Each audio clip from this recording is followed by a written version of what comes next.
every single year, about 1 million students, well, high school students actually, entering this race called the college admission process. You see, there's two types of students that enter this college admission process. With one, on the extreme side, they have resources that allows them to hire tutors.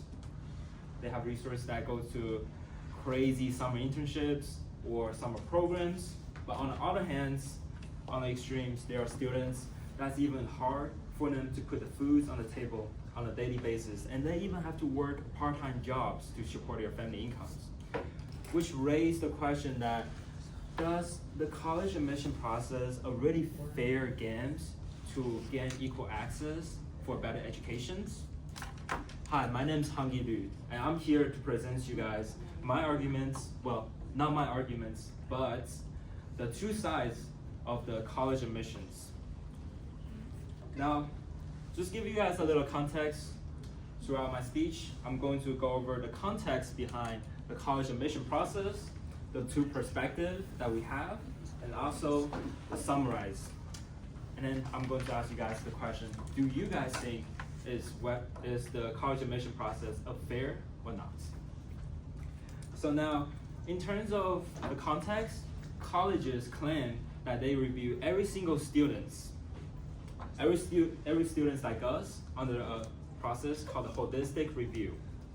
They are grading students in 3 criteria: their essays, their extracurriculars, and their academic scores. Well, that's what they claim. So let's enter perspective number 1. They are the rich kid in the block. They have all the resources that their daddy and mommy give them, right? They have all the private tutors. They have all the summer internships that they can go to, and they even have the money to do crazy experience and also as well as summer programs. There is also a thing called the early decisions that colleges design, which according to the Washington Post, students commit before financial aid disproportionately benefits applicants from families with the financial security to commit before seeing aid offers. What does that mean in general? Students who from the rich backgrounds, they can commit to any colleges they want without worrying about a single penny. That makes them have the advantage in early decisions, because early decision requires students to commit before viewing their financial aids. Now let's look on the second perspective, the more economic side of things.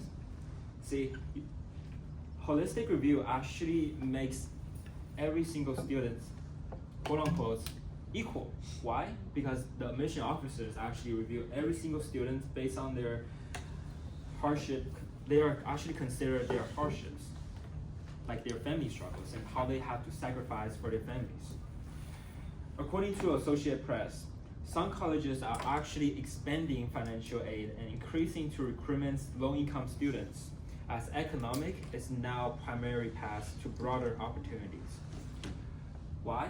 Because in 2023, there's a Supreme Court cases that's called College Board versus Harvard, which students from Harvard actually point out that Harvard are judging students based on their race. Now, after the case, of course, there is no way for colleges to view every other student besides consider their family incomes, which benefits the low-income students as the students are more easy to get into colleges. Now, in conclusions, my argument is about whether or not is the college admission process a fair competition for every student that's applying to colleges. Now, in one hand, students just want to have more prepared, but on the other, they are more care about the access of education.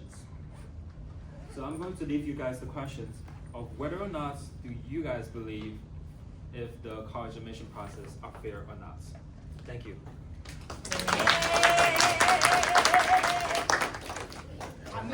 I